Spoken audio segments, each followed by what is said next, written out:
Mark సువార్తలో 9వ అధ్యాయంలో 23వ వాక్యము చదువుతాం. మార్కు సువార్త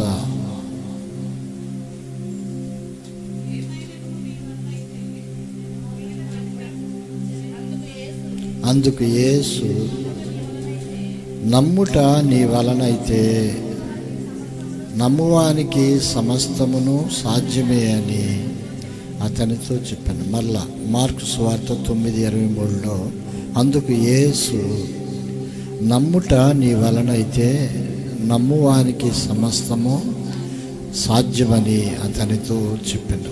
వాక్య భాగంలోనికి వెళ్ళే ముందర చిన్న ప్రార్థన, పాస్టర్ గారు ప్రార్థన చేస్తారు, మనందరం ఏకీభవిద్దాం. కృపా సమృద్ధి కలిగిన మా గొప్ప తండ్రి, సర్వశక్తివంతుడు, మీకు స్తుతులు స్తోత్రాలయ్యా. గత ఆదివారం నుండి ఆదివారం వరకు కూడా మమ్మల్ని సజీవుల లెక్కలో ఉంచి మీ కృపనిచ్చి నాయన ఈ పరిశుద్ధ దినాన్న పరిశుద్ధ ఆలయంలో మేమంతా కూడుకుని మిమ్మల్ని స్తుతించి గణపరిచి మహిమపరిచి కొనియాడే ధన్యత మీరు మాకు అనుగ్రహించినందుకు మీకు స్తుతులు స్తోత్రాలు నాయన. అయ్యా, ఏమిచ్చి మీ రుణం మేము తీర్చుకోగలము నాయన. నాయన, ఇవాళ ఇంతలో కనబడి అంతలో మాయమైపోయే బ్రతుకుల్లో మరి అందరూ ఉంటూ ఉండగా మా ఎడల మీరు చూపుచున్న నాయన కృపను బట్టి మీకు స్తోత్రాలు నాయన. అలాగునే శక్తివంతుడా అయ్యా, ఈ పరిశుద్ధ దినాన్న పరిశుద్ధ ఆలయంలో కూడి ఉన్న మేమందరం కూడా ఇప్పటి వరకు మరి మా పాటల్లో మీరయ్యుండి నాయన నడిపించిన విధానం బట్టి మీకు స్తోత్రాలు.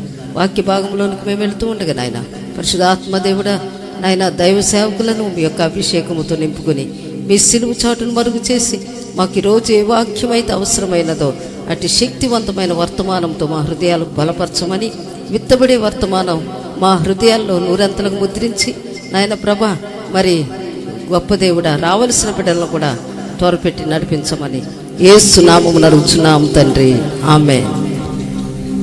ఆమేన్. హల్లెలూయా. మార్కు సువార్తలో రాసిన మాట ఇది. ఏమని రాశారు అంటే 9:23లో అందుకు యేసయ్య, నమ్ముట నీ వలనైతే నమ్మువానికి సమస్తమును సాధ్యమే అని అతనితో చెప్పాను. దేవుణ్ణి నమ్మాలి అనే మాట ఇక్కడ మనకి బోధపడుతూ ఉంది. మనము మనుషులను నమ్ముతూ ఉంటాం. వారు ఏమైనా చేస్తారేమో, వీళ్ళు ఏమైనా చేస్తారేమో అనే మనుషుల మీద ఆధారపడతాం. దేవుడు అలాగంటలేదు. నీవు మనుషులు నమ్ముట కంటే, రాజులు నమ్ముట కంటే యెహోవాను ఆశ్రయించుట మేలు అని సెలవిస్తున్నాడు. ఆయన చెప్పే విధానానికి మనుషులు మాట్లాడుకునే విధానాలకి చాలా తేడా ఉంటుంది, అస్సలు పొంతనుండదు. దేవుడేమో నా మీద ఆధారపడండి అంటాడు, మనుషులేమో అలా కాదులే కానీ వాళ్ళ దగ్గర ఏమైనా కార్యం జరిగిద్దేమో, వాళ్ళ దగ్గర నాకు డబ్బులు దొరుకుతాయేమో, అది ఇదని, పలానా డాక్టర్ అయితే నా రోగం పోద్ది, పలానా వాళ్ళు అయితే స్పెషలిస్టులు అన్నట్లుగా మనుషుల మీదే ఆధారపడుతూ ఉంటారు. దేవుడు అనే మాట ఏంటంటే, నా మీద మీరు ఆధారపడండి, నన్ను నమ్మండి. మీరు నన్ను నమ్మితే మీకు అన్నీ కూడా సమకూర్చి జరిగించే దేవుడను నేనే. హల్లెలూయా, హల్లెలూయా. కనుక ఆ రోజు జరిగిన ఆ సందర్భం ఏంటంటే, మార్కు సువార్త 9:23లో జనసమూహాల్లో ఒకడు, బోధకుడా, మోగదయ్యము పట్టిన నా కుమారుని నీ వద్దకు తీసుకుని వచ్చితిమి. చూడండి, జనసమూహం చాలామంది ఉన్నారు. ఆయన ఎక్కడికి వెళ్తే అక్కడ జనసమూహమే. ఆ మాటకు వస్తే అంతమంది మధ్యలో ఒక ఆయన హడావుడిగా వచ్చాడు. వచ్చి ఆయన అన్న మాట ఏంటంటే, బోధకుడా, నా కుమారునికి మోగదయ్యం పట్టింది. అంటే అప్పుడు దాకా బాగానే మాట్లాడాడు, ఇక అది పట్టిన కాడి నుంచి ఆడు మాట్లాడటం మానేసేసాడు. దెయ్యం పట్టినట్టుగా వాడి యొక్క ప్రవర్తన మాకు అర్థమవుతూ ఉంది. అందుకని ఇక మేము చాలా ప్రయత్నాలు చేశాము, ఏమీ కుదరలేదు, ఎక్కడ కుదరట్లేదు. కనుక నా కుమారుడిని నీ వద్దకు తీసుకుని వచ్చాము అని అంటూ అక్కడ మాటలు మనం చూస్తాం. కనుక ఆ దెయ్యం పట్టిన వాడి పరిస్థితి ఎలాగుందో కూడా ఈ తండ్రి చెబుతూ ఉన్నాడు. అది ఏంటంటే, అది ఎక్కడ వాణిని పట్టునో అక్కడ వాణిని పడద్రోయును. అది పట్టినప్పుడల్లా కూడా వాడు కింద పడిపోతూ ఉంటాడు, వెలవెల్లాడిపోతూ ఉంటాడు. అంటే పడద్రోయును అనే మాట వాడిగా పడిపోవటం కాదు, సైతాను పడద్రోస్తూ ఉంది. అప్పుడు వాడి పరిస్థితి ఎలాగుంటుందంటే, కింద పడిపోయినోడి పరిస్థితి ఎలాగుంటుందంటే, ఆ సాతాను పట్టినోడు నురగ్గా కుక్కుతా ఉంటాడంట, నురుగులు వస్తూ ఉంటాయి. ఏదో పాము గరిచినట్టుగా, పాము గరిస్తే నురుగులు వస్తుంది కదా, అలాగా నురగ వస్తూ ఉంటుంది. నురుగు కాల్చుకుని పండ్లేమో పట్ కొరుకుతూ ఉంటాడంట. అంటే వికృతమైన చేష్టలు వాడు చేస్తూ ఉంటాడు. నోట్లో నుంచి నురగ, పళ్ళేమో పట కొరుకుతూ ఉంటాడు. తర్వాత కొంతసేపటికి మూర్ఛలిపోతాడు, ఇక సోయి లేకుండా పడిపోతాడు. మూర్ఛ వ్యాధిలాగా అతనికి ఆ దెయ్యం పట్టింది. కనుక అది అప్పుడప్పుడు పట్టి అప్పుడప్పుడు పడేస్తూ ఉంటుంది అండి, ఎక్కడ పడితే అక్కడ. మనిషి వెళ్తూ ఉంటాడు, ఏదో కారణం చేత ఎక్కడికో వెళ్తూ ఉంటాడు. మధ్యలో అదేమవుతుందంటే, అది పట్టేసి కింద పడేసేసి నురగ గార్చుకుని మూర్ఛలిపోతాడు. ఇక లెగవడం ఎప్పుడుకో లెగుస్తాడు. కనుక దాన్ని నేనేం చేశానంటే, మా అబ్బాయిని తీసుకుని వచ్చి మీ శిష్యుల దగ్గరికి వచ్చాను, దాన్ని వెళ్ళగొట్టండి అని. కానీ మీ శిష్యులు ఎంత ప్రయత్నం చేసినా వారి వల్ల కాలేదు అని ఆయన తండ్రి చెప్తూ ఉన్నాడు. శిష్యులు అంత ముందర చాలాసార్లు చాలా ఊర్లు వెళ్ళి వారు స్వస్థతలు చేశారు యేసునామంలో. స్తోత్రం, హల్లెలూయా. అంటే వారి ఉద్దేశం ఏంటంటే, దేవుని నామములో స్వస్థత వస్తుంది కనుక ఏదైనా మా వల్ల అవుతుంది అన్నట్లుగా వారు శిష్యులు కూడా చాలా తొందరపడుతూ ఉంటారు అనేక సందర్భాల్లో. దేవుడు పంపిస్తే ఆ రోజు వెళ్ళి అద్భుత కార్యాలు చేశారు శిష్యులు కూడా. మీరు వెళ్ళండి, పలానా పల్లికి వెళ్ళండి, పలానా చోట్లకి వెళ్ళండి, అక్కడ మీరు నా గురించి చెప్పండి, స్వార్థ చెయ్యండి, తర్వాత స్వస్థతలు చెయ్యండి అని ఆయన ఆజ్ఞాపిస్తే అప్పుడు వెళ్ళారు. అన్ని చోట్లకు వెళ్ళి వారికి స్వస్థత ప్రార్థనలు చేస్తా, అందరినీ బాగుపరుస్తా, ఆ దెయ్యాలను కూడా వెళ్ళగొడతా చాలా గొప్ప గొప్ప కార్యాలు శిష్యులు చేశారు.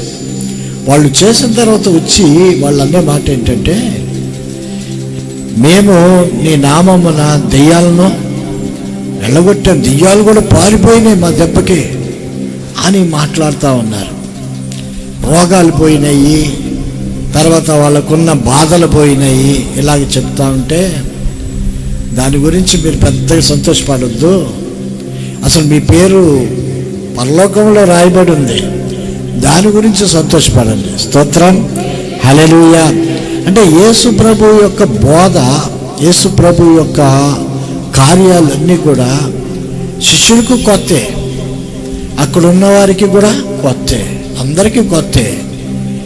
కానీ ఆయన చేస్తున్న అద్భుత కార్యాలను బట్టి ఈయన గొప్ప దేవుడు అన్నది వారికి తెలియకుండానే తెలుస్తూ ఉంది. కానీ ఇంకా ఏదో డౌట్లు ఉన్నాయి వాళ్ళకి.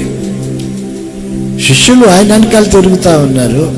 ఆయన చెప్పాడు, మీరు వెళ్ళి స్వస్థత ప్రార్థన చేయండి, అది ఇదని చెప్పారు. చెప్తే వాళ్ళు అలాగే చేశారు. చాలా ఊర్లు తిరిగారు. ఆ ఊర్లు తిరుగుతున్నప్పుడు అందరికీ తెలిసిపోయింది, వాళ్ళ శిష్యులు కూడా అద్భుతాలు చేస్తున్నారు, యేసు ప్రభు శిష్యులు కూడా అని. యేసు ప్రభువుని గురించి, శిష్యుల గురించి వాళ్ళు మాట్లాడుకుంటా ఉన్నారు. ఇప్పుడు ఈయన శిష్యుల దగ్గరికి వచ్చాడు. యేసు ప్రభు ఏమో పైన ఉన్నాడు. ఎక్కడున్నారు అంటే పైన ప్రార్థనలో ఉన్నారు.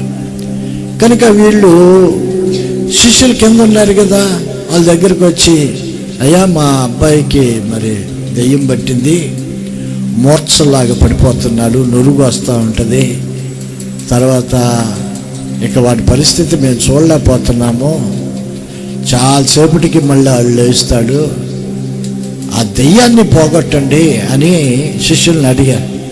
కారణం ఏంటంటే శిష్యులు పోగొడతారన్న సంగతి ఆల్రెడీ వాళ్ళకి అందరికీ చాలామందికి నోటెడ్ కనుక మళ్ళా ఇక్కడ ఉన్నారు, ప్రభు దగ్గరికే వచ్చారు. కానీ ప్రభు ఏమో పైన ఉన్నారు, కిందేమో శిష్యులు ఉన్నారు. శిష్యుల్ని అడుగుతూ ఉన్నారు. శిష్యులు కూడా ఇక ఏంటంటే మా వల్ల సమస్తము సాధ్యమే అన్నట్టుగా ఆయన మీద పడి దాడి చేశారు. అంటే ప్రార్థనలు చేస్తూ ఉన్నారు, వాళ్ళు జుట్టు పట్టుకుంటున్నారు, మరి ఏం చేస్తున్నారో తెలియదు. గందరగోళం అయిపోయింది పరిస్థితి అంతా కూడా. ఎంతసేపు ప్రయత్నం చేసినా వారి యొక్క పరిస్థితి మెరుగుగా కనపరచబడలేదు. ఆయన ఇంకా ఇంకా ఇంకా ఇంకా రెచ్చిపోతూ ఉంది. ఎందుకంటే లోపల ఉన్నది ఎవరు?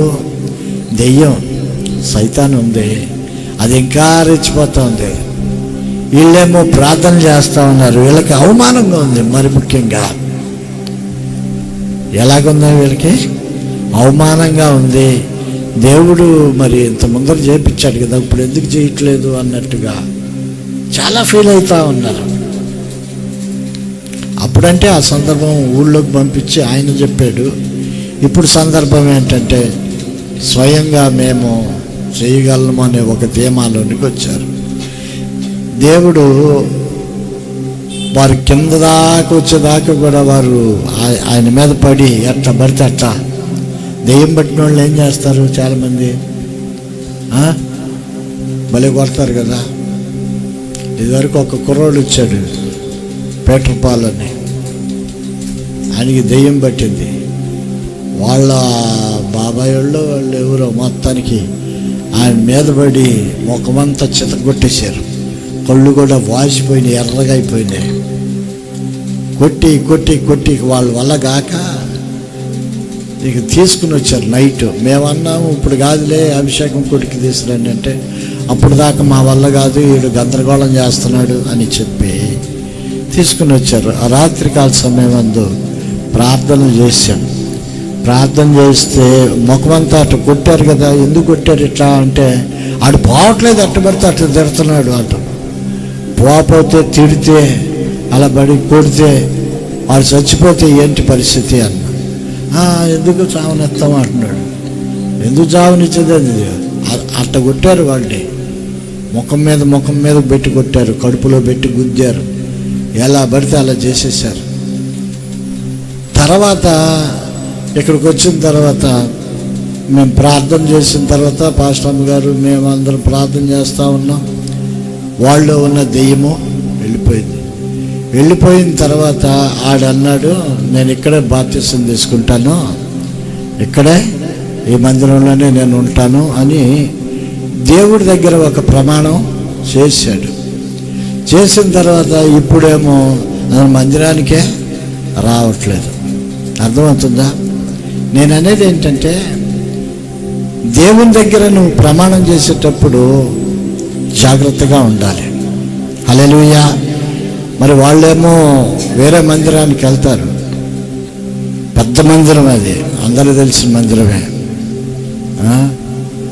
కానీ అక్కడ ఈ కార్యాలు జరగవు. వాళ్ళకి స్వస్థతలో వాళ్ళే నమ్మరు, వాళ్ళు చేయరు కూడా. స్వస్థత అనే మాట, దెయ్యాలను వెళ్ళగొట్టడం అనేది అక్కడ ఉండదు. పెద్దదే చూస్తానికి ఉండదు. మరి ఏం చేద్దాం? ఎందుకు ఉండదు అంటే వాళ్ళు నమ్మరు కనుక. ఆరాధన అంతే, వాళ్ళ ఇంతే. ఆరాధన ఒకటే సరిపోద్దా? ఆరాధన ఒకటే ప్రార్థన కాదు కదా. ఆరాధన పాట పాడితే ఇక అయిపోయినట్టేనా?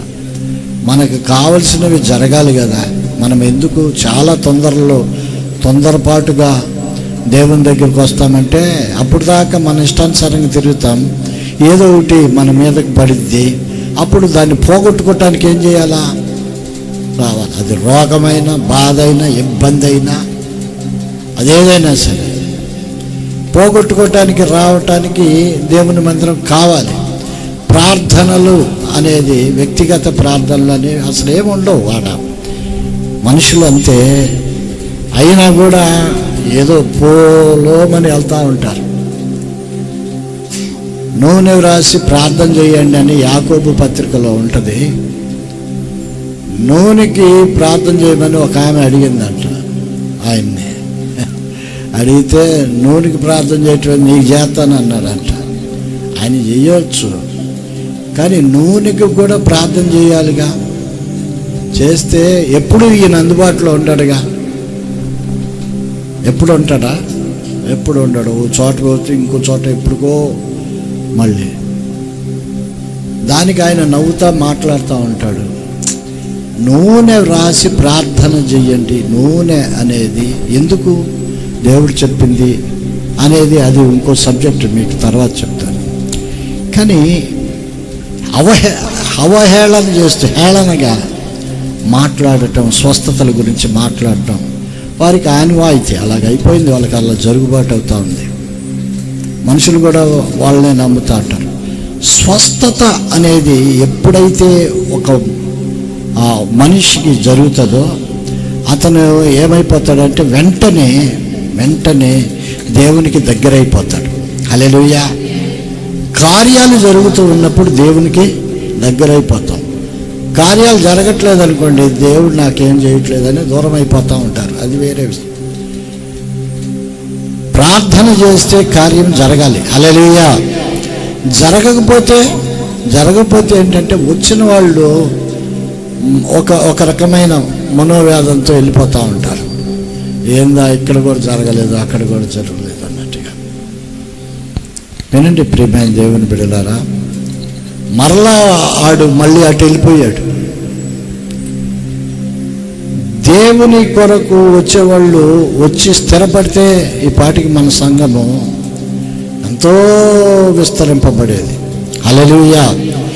వేల మంది దేవుణ్ణి నమ్ముకున్నారు. విశ్వాసంతో మన దగ్గర వారి యొక్క విశ్వాసాన్ని బట్టి రోగాలు పోగొట్టుకున్నారు, తర్వాత ఆశీర్వదించబడ్డారు. మనుషులకు చెప్పినట్టుగా దేవుడికి కూడా అబద్ధాలు చెప్పి వెళ్ళిపోతే మనమేం చేయలేం. దానికి అప్పుడప్పుడు కనపడతా ఉంటే వందనాలంటే నేను అసలు ఏం మాట్లాడను, సైలెంట్గా వెళ్ళిపోతూ ఉంటా. ఎందుకని అంటే కృతజ్ఞత లేని వాళ్ళు మళ్ళీ వందనాలు చెప్పి మళ్ళీ అంటే నన్ను అవమానపరిచినట్టుగా, చూసావా నేను అటు వెళ్ళిపోయాను అన్నట్టుగా. నాకెందుకు అవసరం లేదుగా. అందుకని నేను మాట్లాడము మామూలుగా చూసి వెళ్ళిపోతాను. వాళ్ళు ఏమైనా అనుకోని కాక. నన్ను అవమానపరిచినప్పుడు నన్ను కాదు, దేవుడిని అవమానపరిచారు వాళ్ళు. దేవుడు ఒక వ్యక్తిని ఒక మందిరంలోనికి ఎందుకు తీసుకొస్తాడంటే ఇక్కడ స్థిరపరచాలని. హల్లెలూయా. హల్లెలూయా. కనుక అంత ఆశ్చర్యకారంగా అద్భుతాలు జరిగినా కూడా కృతజ్ఞత భావం లేనట్టుగా వెళ్ళిపోయిన వాళ్ళకి మనం ఏం వందనాలు చెప్తాం? చెప్పలేం. ప్రియులారా, ఆలోచన చేయండి. ఈ మోగదయం పట్టిన వాడు పరిస్థితి ఎలాగే ఉంది. వాడేమో నురుగ్గార్చుకుంటున్నాడు, పళ్ళు కొరుకుతూ ఉన్నాడు, మూర్చిల్లిపోతున్నాడు. దాన్ని ఎల్లగొట్టడానికేమో శిష్యుల దగ్గరికి తీసుకుని వచ్చారు. వాళ్ళు ఎంత ప్రయత్నం చేసినా కార్యమో జరగల. చాలా ఫీల్ అయిపోయారు వాళ్ళు కూడా, శిష్యులు కూడా. కొంతమంది ఎంతో ప్రార్థన చేసినా ఎంతగానో వారి కార్యాలు జరగవు. ఎందుకని అంటే అందుకని ఒక పాట కూడా ఉంటుంది. అదేం పాట అంటే మాసిలామణి గారు రాసిన పాట, నడిపించు నాన్న అనే పాట. మీకు బాగా నోటెడ్ పాట, అది బాగా మీకు అది ఫెమిలియర్, అందరికీ తెలిసిన పాట. రాత్రంతయు శ్రమ పడినా రాలేదు ప్రభు జయము, రహదారులు వెదకినను రాదాయను ప్రతిఫలము. రాత్రంతా శ్రమ పడ్డారు శిష్యులు, వారికేమో ఫలితం రాలేదు. ఇంతకీ ఈ ఉద్దేశం ఏంటంటే వాళ్ళు రాత్రంతా కూడా వలలు వేసి ఏదో చేయాలని అనుకున్నారు, సొంతగా ప్రయత్నాలు చేశారు, వలలో ఒక చేప కూడా పడలేదు. అది విషయం. ఇక్కడ కూడా రాత్రంతా శ్రమ పడినట్టుగా చాలా ఆ వ్యక్తి యొక్క సాతాను ఆ క్రియలను పోగొట్టడానికి శిష్యులందరూ కూడా మొత్తం 12 మంది శిష్యులు ఉంటారు. 12 మంది శిష్యులు కూడా అగ్రగణ్యులే. కానీ అక్కడ పని జరగలేదు, చాలా ఇన్సల్ట్ ఫీల్ అయ్యారు. అప్పుడు దేవుడి దిగి వచ్చాడు. దేవుడి దిగి వచ్చిన తర్వాత, అయ్యా మీ శిష్యులకి చెప్పాను, వాళ్ళేమో వెళ్ళగొట్టలేకపోయారంటే ఇంకా అవమానం కదా మాట, అవునా కదా? చాలా అవమానం. వాళ్ళేమో తలకాయించుకుని పక్కకి వెళ్ళిపోయారు. అప్పుడు యేసు ప్రభు నమ్మిక మాత్రం ఉంచు, ఏమన్నారు? నమ్మిక మాత్రం ఉంచు, నేను నీకు ఈ కార్యం చేయగలనని నమ్ముతున్నావా అని అంటే, నమ్ముతున్నానయ్యా అన్నట్టుగా సందేహంగా నమ్ముతున్నాను. ఎందుకంటే శిష్యులు అంతమంది 12 మంది ఇది చేసినా కూడా ఆయన శిష్యులే కదా, ఆయన శిష్యులే వెళ్ళగొట్టకపోతే ఈయనే వెళ్ళగొడతాడు అన్నట్టుగా అదో రకమైన అపనమ్మకంలోనికి వెళ్ళిపోయారు ఈ 12 మంది వల్ల. అప్పుడు ఆయన, నమ్ముట నీ వలన అయితే నమ్మువానికి సమస్తము సాధ్యమే, నువ్వు నమ్మితే చాలు దేవుడి కార్యాలు చేస్తారు. కొంతమందిని తీసుకుని వస్తారు అభిషేకం కోడికి, వాడికి నమ్మకం ఉండదు, కానీ వీళ్ళు బలవంతంగా తీసుకుని వస్తారు. తీసుకుని వచ్చి, మా వాడేనండి అది 12 సంవత్సరాలు అయింది పెళ్ళి అయిన తర్వాత పిల్లలు లేరు అని చెబుతూ ఉంటారు. ఆడేమో దేవుడు చేస్తాడని నమ్ముతున్నావంటే అంటూ ఉంటాడు, వీడు తెచ్చాడు వీడు బొంద అన్నట్టుగా. 12 సంవత్సరాల నుంచి పిల్లలు లేరు, ఈడేమో ఏయో చెప్పి తీసుకుని వచ్చాడు, నమ్ముతున్నాను నమ్మట్లేదు అది నాకు నా దేవునికి తెలుసు అన్నట్టుగా ఇట్ట అంటూ ఉంటారు. వెదవి విరిచి ఉంటా ఉంటారు. నమ్మితే కార్యం జరుగుతుంది. హల్లెలూయా, హల్లెలూయా. ఖచ్చితంగా కార్యం చేస్తాడు దేవుడు. ఆయన శక్తి కలిగిన దేవుడు.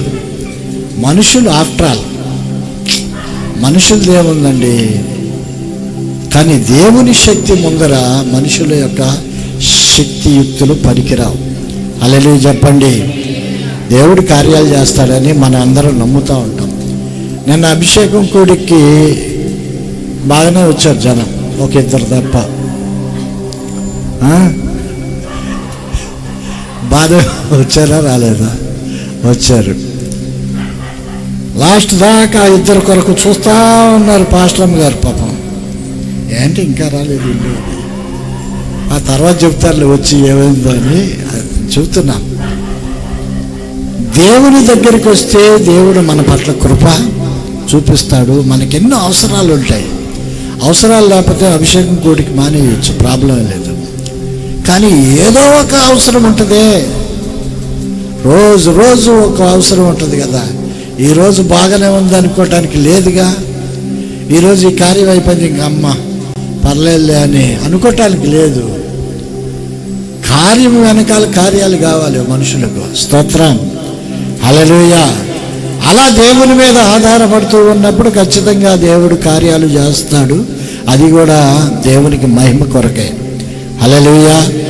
ఇక్కడ శిష్యులు ఎంత ప్రయత్నం చేశారో ప్రయత్నాలన్నీ కూడా విఫలమయ్యాయి, అవమానంగా ఉన్నారు. అప్పుడు దేవుడు మాట్లాడిన మాట, నమ్మకం ఉంచు, నేను చేస్తానే, నేను నమ్ముతున్నావా అని అడిగితే, అపనమ్మకం రాకుండా నా గురించి ప్రార్థన చెయ్యండి. ఎందుకు అపనమ్మకం వచ్చింది అంటే ఈ శిష్యులను బట్టే. ఇక వీడికి బోధ, వీడికి తగ్గదు అనే ఒక నిర్ణయానికి వచ్చేసాడు.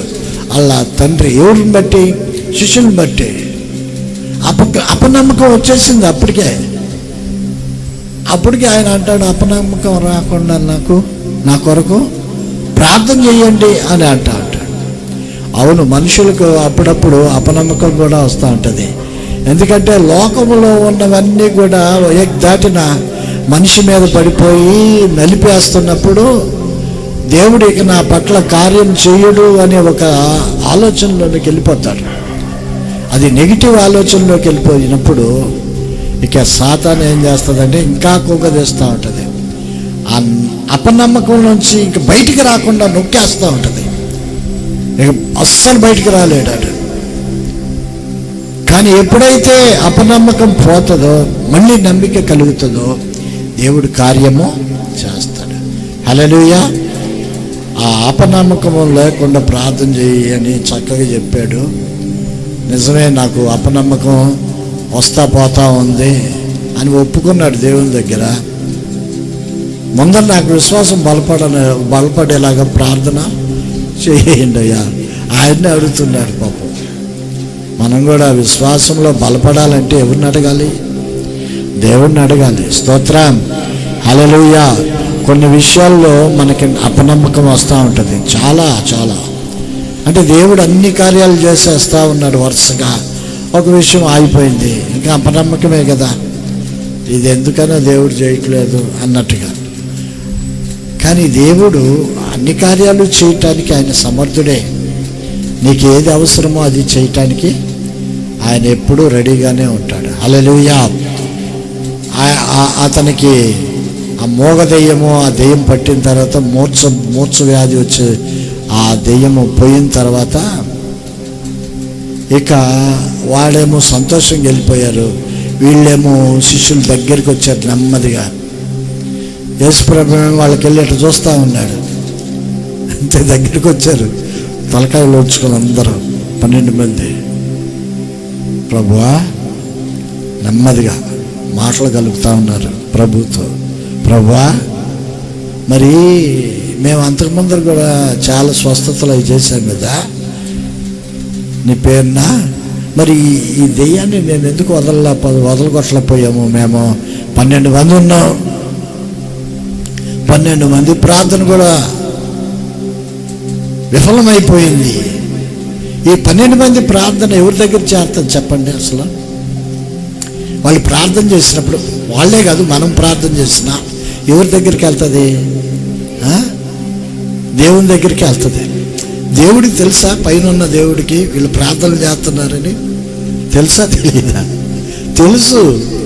కానీ ఎందుకు ఆపాడంటే వాళ్ళు ఇంకా బలపడాలి.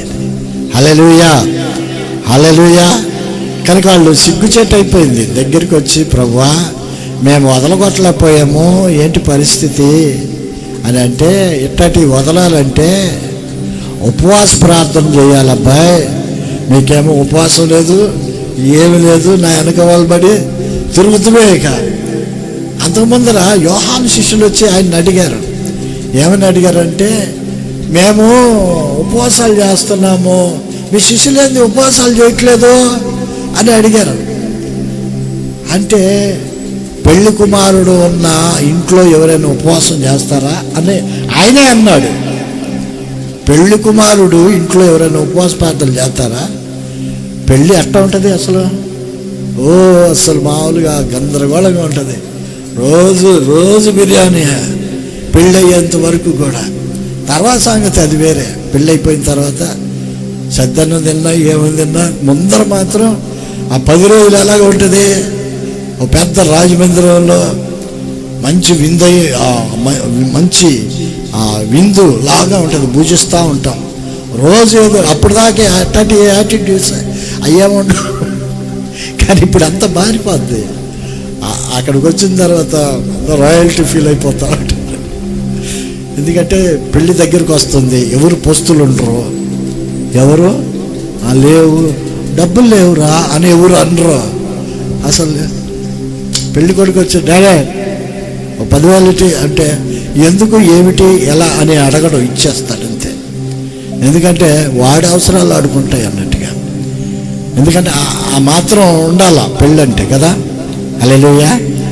కనుక పస్తులు ఎవరు ఉండరు, ఉపవాసాలు అసలు ఉండరు పెళ్ళయ్యేదాకా. పెళ్లి కుమారుడు ఇంట ఉన్నప్పుడు ఎవ్వరు కూడా ఉపవాసాలు ఉండరు. వీళ్ళు ఉపవాసం చేసే దినాలు వస్తాయి. రాబోయే దినాల్లో ఎలాగుంటుందంటే వీళ్ళ పరిస్థితి యేసుప్రభుకు మాత్రమే తెలుసు. వాళ్ళకి సానబట్టాలి. ఇప్పుడు వాళ్ళని తర్ఫీదులోనికి తీసుకుని రావాలి. అంటే అప్పుడు బాగా చేసాము, అప్పుడు అంత దెయ్యాలు కూడా మా దెబ్బకు పారిపోయినాయి అన్న చెప్పారే. అప్పుడు దేవుడు కూడా ఏమన్నాడంటే, మీ దెబ్బకి కాదురా, మా దెబ్బకి పారిపోయినాయి అంతే. నా మాట చెప్తే దెయ్యాలు కూడా పారిపోతాయి, నా పేరు చెప్తే చాలు. కానీ వీళ్ళు కొద్దిగా ఆ మాటలు అవన్నీ విన్నప్పుడు దేవుడు కూడా అన్నాడు, ఈ కాదు అసలు మీరు పేరు పరలోకంలో ఉంది అనే మాటకి మీరు సంతోషపడాలి. హల్లెలూయా. అంతేనా? పారిపోయిన తర్వాత, దెయ్యం పారిపోయిన తర్వాత సిగ్గుచేటు అయిపోయి దేవుని దగ్గరికి వచ్చిన తర్వాత ఈ వివరణ అంతా ఇస్తూ ఉన్నప్పుడు వాళ్ళకి అర్థమైంది, మేము ఇంకా నలగొట్టబడాలి అని. దేవుడు అందుకనే ఆయన చనిపోయిన తర్వాత వాళ్ళకి అగ్గపడి, మీరు పరిశుద్ధాత్మ కొరకు ఏం చేయాలా? ప్రార్థన చెయ్యాలి అని వాళ్ళకి చెప్పినప్పుడు కనీసం 150 మంది ఆ మేడగదిలో ప్రార్థనలు చేయటం మొదలుపెట్టారు. ఆ ప్రార్థనలు అయిపోయే సమయానికి వారి మీదకి పరిశుద్ధాత్మ దేవుడు దిగి వచ్చాడు. దిగి వచ్చిన తర్వాత ఎవరికి వాళ్ళు దేవుని కొరకు బ్రతుకుతాము అనే ఒక తీర్మానము చేసుకున్నారు. హల్లెలూయా. కార్యాలు కూడా అలాగే జరిగినాయి. 3,000 మంది ఒక్కసారిగా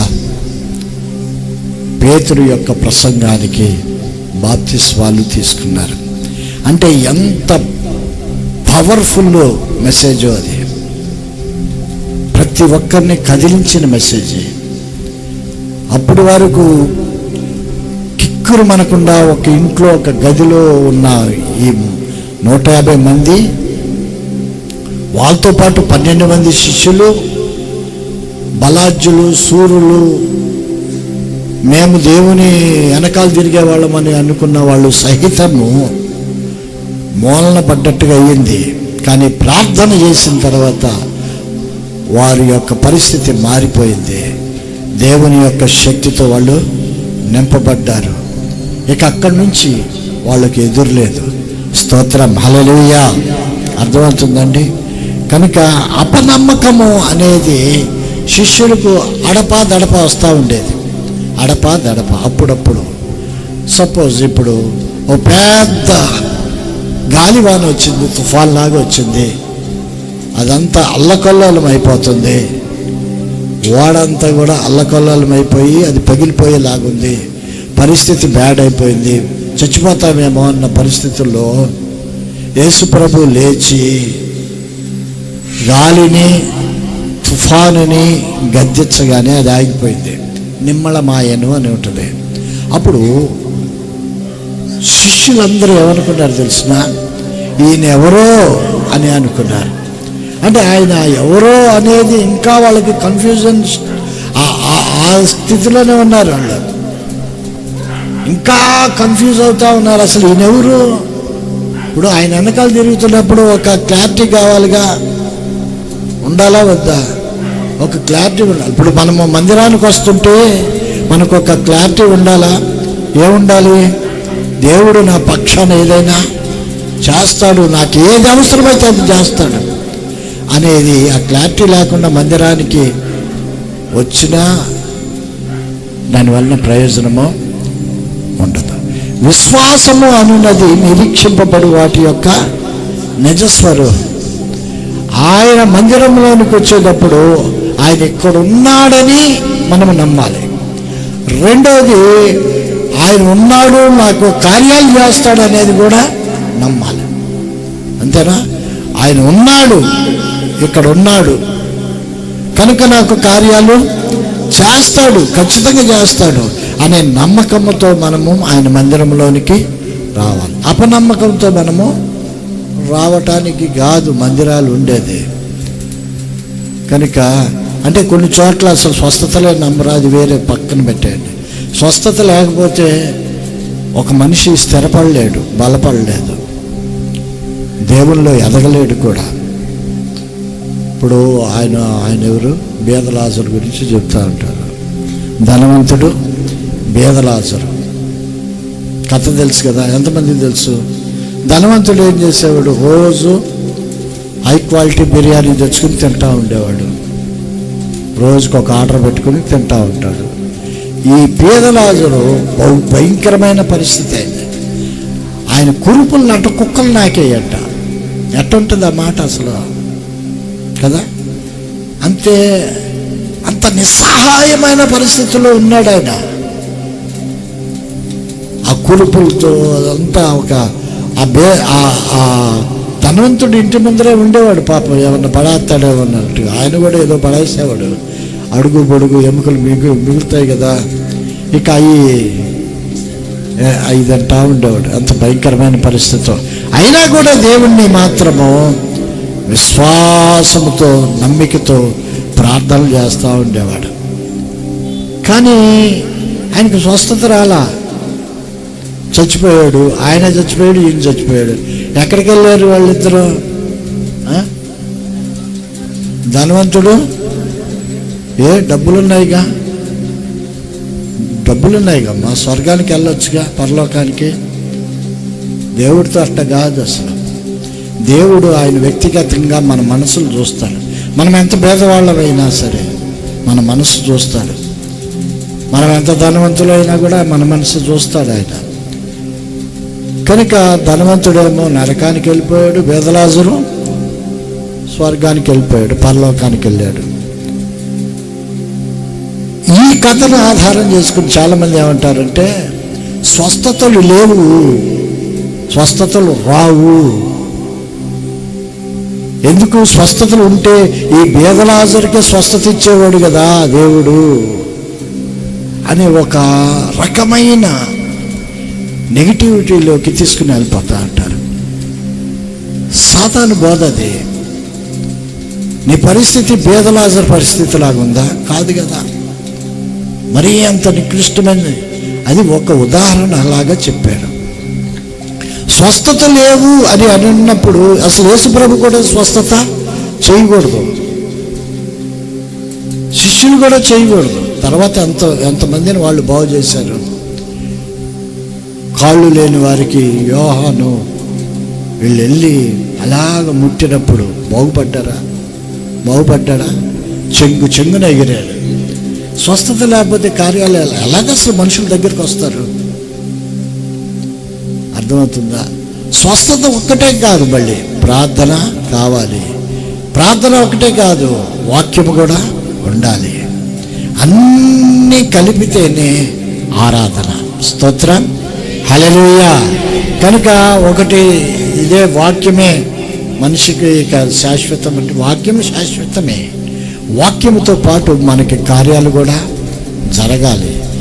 కార్యాలు వద్దు అన్నవాళ్ళు ఒకసారి చేతులు పైకి ఎత్తండి.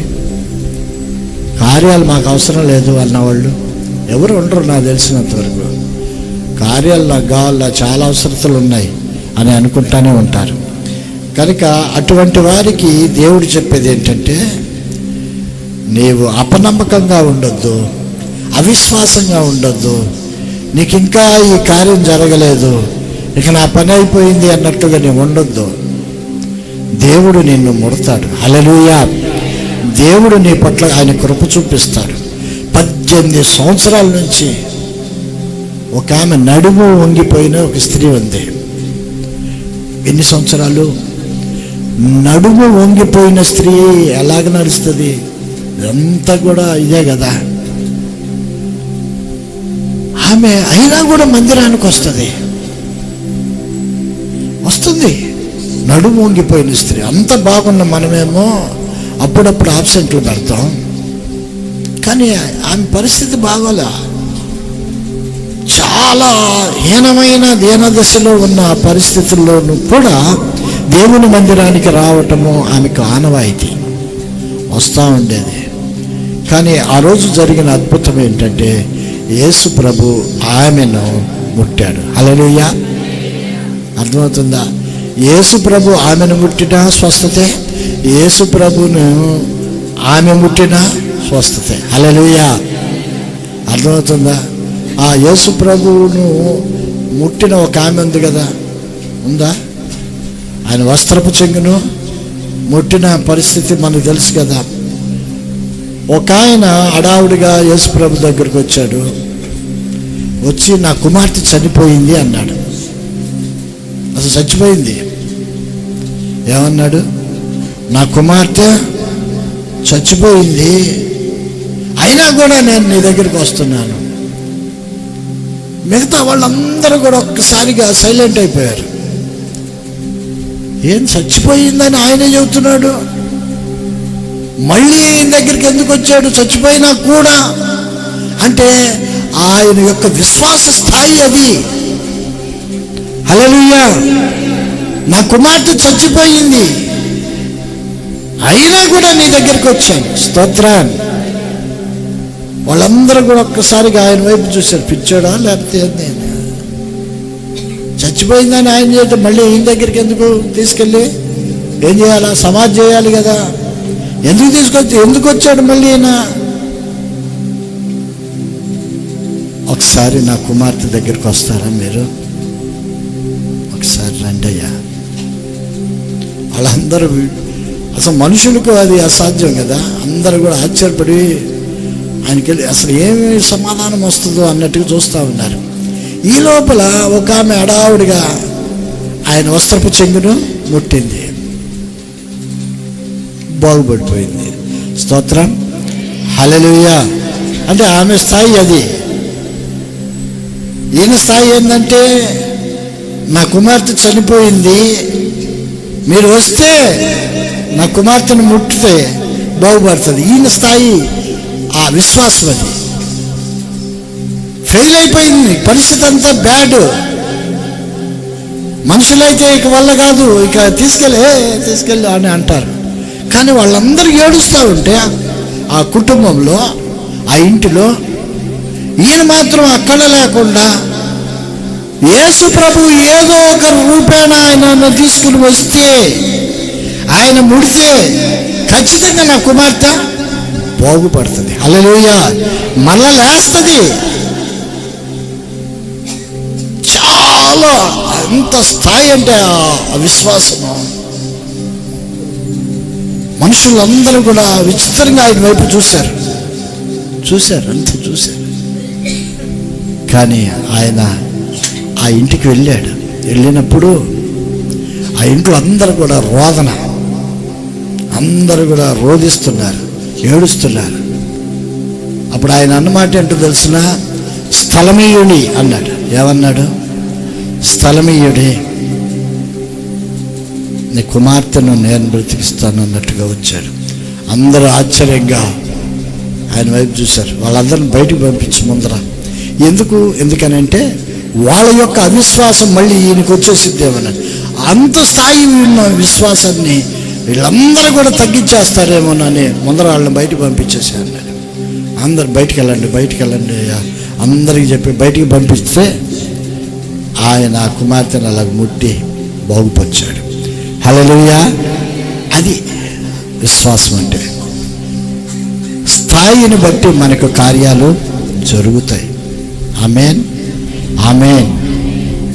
అక్కడేమో ఒక ఆమె 12 సంవత్సరాల నుంచి రక్తస్రావముతో ఉన్న ఆ వ్యక్తి, ఆ స్త్రీ, ఆయన వస్త్రపు చెంగు ముడితే మేము బాగుపడతాం అని ఆలోచన. చూసారా ఆమె స్థాయి విశ్వాసం?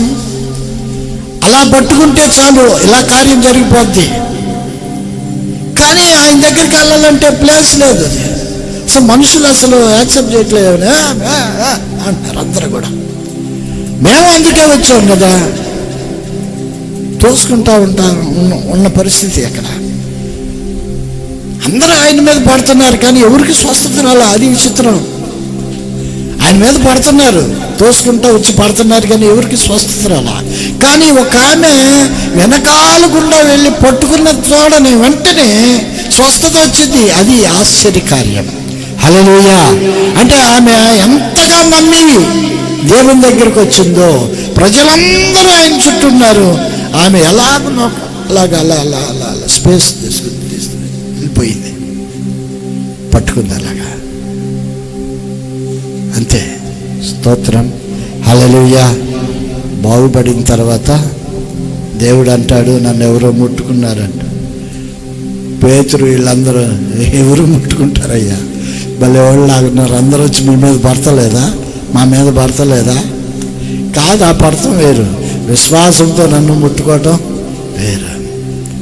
ఏదో వచ్చి క్యాజువల్గా వచ్చి పడతాం వేరు, విశ్వాసంతో నన్ను వచ్చి ముట్టుకోవటం వేరు. అలా ముట్టుకోగానే ఆమెకు కార్యం జరిగింది. మా అభిషేకం వెళ్ళిపోయింది ఆమెలోనికి. ఎవరో మర్యాదకు బయటికి రండి అంటే ఆమె గజగజలాడుతూ వచ్చింది. దేవుని దగ్గర, అనేక మంది దగ్గర ఆమె సాక్ష్యం చెప్పింది. ఆ సాక్ష్యము ఇందాక వచ్చిన ఒక వ్యక్తి ఉన్నాడే, ఆయన ఇంకా బలపరిచింది. స్తోత్రం. హల్లెలూయా. నేను కరెక్ట్ అయిన మనిషి దగ్గరికి వచ్చాను, కరెక్ట్ అయిన దేవుడి దగ్గరికి నేను వచ్చాను, నా నమ్మిక వృధా కాదు అని ఇంకా ఆయన స్థాయి పెరిగిపోయింది. తీసుకుని వెళ్ళాడు శుభ్రంగా. కుమార్తె లేచింది. ఆ పిల్ల లేచి వీళ్ళందరూ వచ్చారు అన్నట్టుగా ఆశ్చర్యపడి ఉండొచ్చు. విషయం ఏంటంటే, మనము దేవుడిని నమ్ముకుంటున్నాం ఎంతో కాలం నుంచి. దేవుడు అంటే మనకి బాగా తెలుసు కదా. దేవుని ఆలోచనలు కూడా మనకి చాలా వరకు ఆయన గ్రంథస్థంలో లిఖించబడినట్టుగా అవన్నీ మనం చదువుతున్నప్పుడు, విన్నప్పుడు, ఆయన ఎలాంటి వారికి దేవుడు సహాయం చేస్తాడో, ఎలాగా ఆయన యొక్క ట్రీట్మెంట్ ఉంటుందో అవన్నీ మనకి తెలుసు కొద్దో గొప్ప. కానీ మన దాకా వచ్చేసరికి మనం ఏం చేస్తూ ఉంటామంటే, కొద్దిగా అపనమ్మకంతో ఉంటాం. కొద్దిగా అది చాలు. కొద్దిగా విశ్వాసం ఉంటే, ఆ చెట్టు వెళ్ళి అవతల పడు అంటే పడిద్ది, ఆ కొండ వెళ్ళి అవతల పడు అంటే పడిద్ది అని దేవుడు చెప్పాడు. కొద్దిగా అంటే ఎంత? ఆవగింజ ఎంత ఉంటుంది? అంతే కదా. ఆవాలు తెలుసుగా మనకి. ఆ ఆవాలు ఒక దేశంలో ఆవాలు దొరకమంట. ఆయన అమెజాన్లో ఆర్డర్ పెట్టుకున్నాడు. తన విశ్వాసులకు చూపెడతానికి చాలా కాస్ట్. అది వేరే ఫారిన్ నుంచి రావాలి, మనకి ఫారిన్ నుంచి రావాల్సిన అవసరంలా. 10 రూపాయలు ఆవాలు పెట్టవా అంటే 10 రూపాయలు ఆవాలు పెడతాడట. వాడికి ఎంత అయిందో పాపం. అమెజాన్లో ఆర్డర్ పెట్టుకుంటే తెచ్చుకున్నాడు. మొత్తం ప్యాకెట్ వచ్చింది. ఈయన ఏం చేశాడంటే ప్యాకెట్ తీసుకుని వెళ్ళకుండా ఒక ఆవు గింజ, ఎందుకంటే చాలామంది చూపెట్టాలి మరి, ఆ ఆవు గింజ తీసుకొచ్చి ఇక్కడ పెట్టుకున్నాడు. ఎక్కడ పెట్టాడు? టేబుల్ మీద పెట్టాడు. ఈ లోపల ఒక విశ్వాసురాలు వచ్చి ఫ్యాన్ వేసేసింది. ఫ్యాన్ వేస్తే ఏమైంది? ఆవు గింజ అంత కనపడతలే. ఇక ఈయన ఎత్తుక్కుంటున్నాడు ఏడా అని. ఆవు గింజ కనపడుతుంది. పాస్టర్ గారు ఏంది ఎత్తుకుంటున్నారు అంది.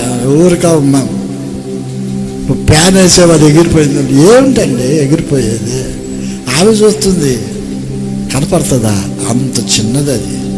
అంత చిన్న విశ్వాసము మన జీవితాలను కడుతుంది తెలుసా. హల్లెలూయా. హల్లెలూయా. మన విశ్వాసము మనల్ని స్వస్థపరుస్తుంది. మన అపనమ్మకము ఏం చేస్తుంది అంటే మనల్ని ఇంకా దిగజారుస్తుంది.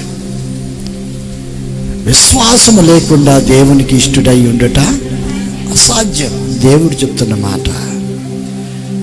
అది లేకపోతే మనం దేవునికి ఇష్టలుగా ఉండలేము.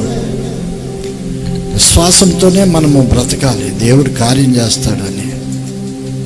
మత్తయి సువార్త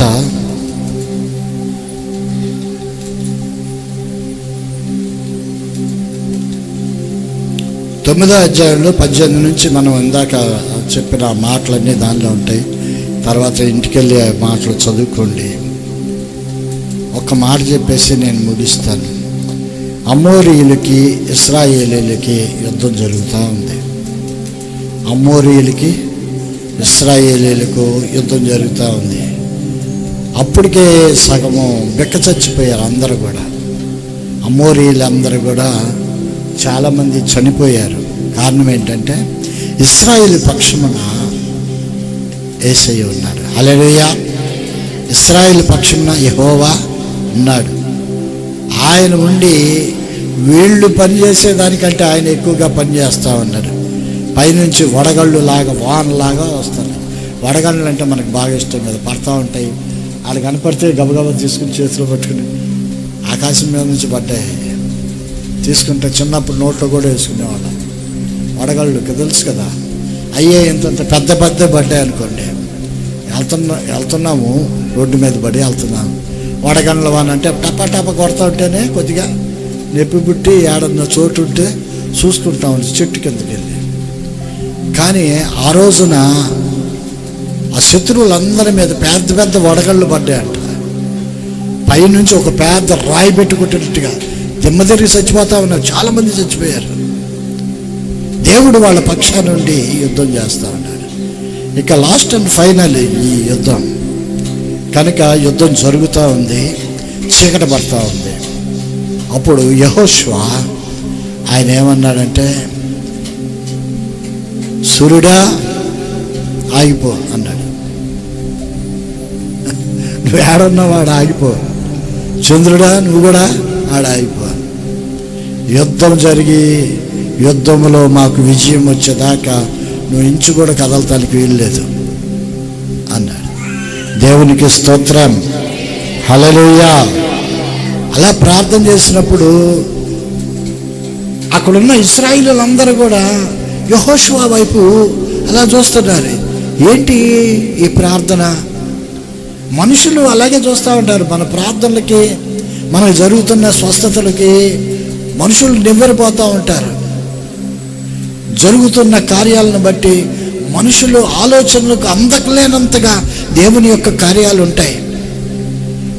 మనుషుల ఆలోచనలు వేరుగా ఉంటాయి. అసలు దేవుడు ఆయన సృష్టికర్త. ఆయన ఈ పెద్ద సృష్టిని చేసింది ఆయనే.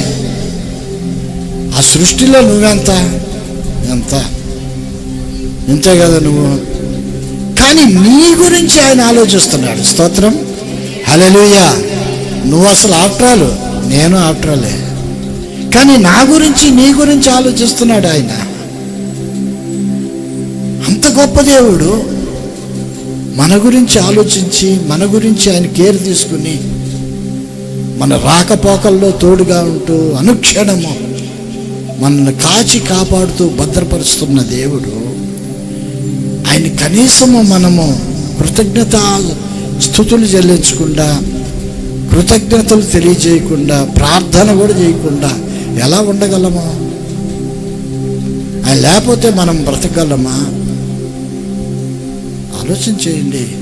అనేక సార్లు, అనేక సందర్భాల్లో మనకు అవసరమైన అన్నీ కూడా ఆయన చేస్తూ ఉన్నాడు కదా. చేశాడా లేదు? చాలా చేశాడు. మన జీవితాల్లో ఎవరి జీవితాన్ని వాళ్ళు ఆలోచిస్తే అనేకమైనవి చేశాడు.